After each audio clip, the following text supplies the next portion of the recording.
বন্ধুরা, জীবন শুধু আনন্দে ভরা নয়, এখানে আছে বেদনা, আছে দুঃখ, আছে মৃত্যু।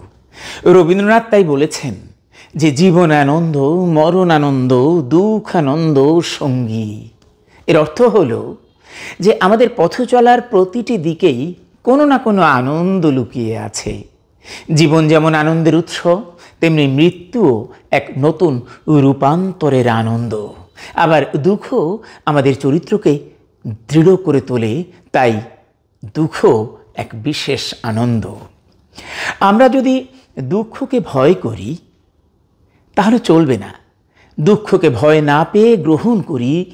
যদি মৃত্যুকে শেষ নয় ভেবে নতুন সূচনার অংশ যদি ভাবি, আর প্রতিদিনের ছোট ছোট সুখকে যদি আপন করে নেই, তাহলে জীবনের আসল মানে খুঁজে পাবো আমরা।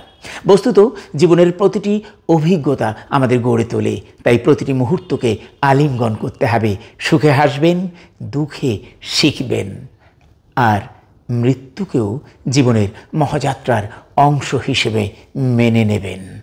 মনে রাখবেন, জীবনের এই বহুরূপী যে যাত্রা, তার মধ্যেই নিহিত থাকে প্রকৃত শক্তি, জীবনের প্রকৃত মুক্তি।